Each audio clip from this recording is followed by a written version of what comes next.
ពិនក្នុងមួយជីវិតប្រហែលជាមានតែម្ដងការចាំចងធ្វើឲ្យបេះដូងរងការឈឺចាប់មានអារម្មណ៍កប់ទុកជាច្រើនដែលរូបបងចង់ប្រាប់ចង់ឲ្យមកស្ដាប់ពេញមួយជីវិតអូនលងតែងតែលំលំខ្លួនឯងរាល់ថ្ងៃមិនទទួលស្នេហាថ្មីចាំបងមិនមនុស្សពីរនាក់បែកគ្នាហើយមិនដេចឡើយមិនព្រមអស់ចិត្តស្រមកស្នេហ៍អាដិនសួរថាពេលកន្លងអូនធ្លាប់នឹកបងម្ដងដែរទេចំណែកបងគឺនឹកមាសមេគ្រប់វេលាខំព្យាយាមប្រាប់ខ្លួនឯងថាពួកយើងបែកគ្នាតែបញ្ជាគ្រូក្បាលមិនបានមនុស្សបែកគ្នាអាចមានវេលាជួបវិញទេបើបេះដូងគឺនៅតែស្នេហ៍ភ្លេចមិនបានមានវិធីណាធ្វើឲ្យអូនភ្លេចកលយានរឿងប៉ុន្មានហេតុអ្វីបងភ្លេចងាយម្ល៉េះ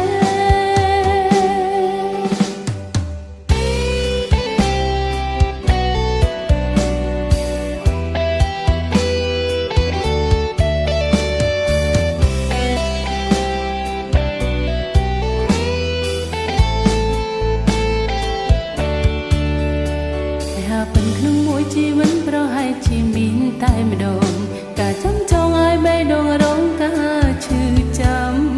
មានអារម្មណ៍កុំទុំជាច្រើនដែលរូបអូនចង់ប្រាំចង់ឲ្យមកស្ដាប់ពេញមួយជីវិតបងនឹងងងតែងតែលងលំខ្លួនឯងរាល់ថ្ងៃមិនទទួលស្នេហាថ្មីចាំវមិត្តលោកពីរនាក់បែកគ្នាហើយមិនដេចឡើយមិនព្រមអស់ចិត្តព្រមមកស្នេហ៍អាដិតសួរថាពេលកន្លងមកធ្លាប់នឹកអូនម្ដងដែរទេ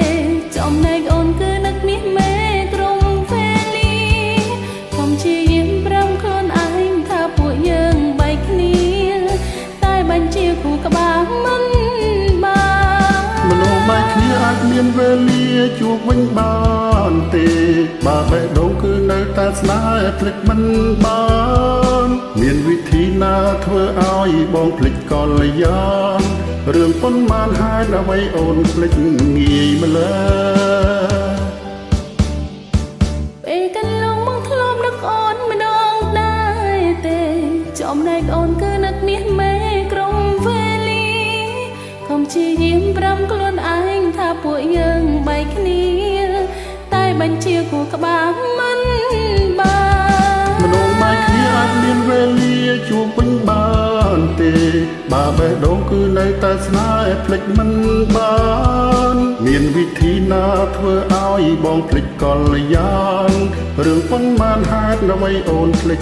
ងាយម្ល៉េះមានវិធីណាធ្វើឲ្យអូនភ្លេចកលយាន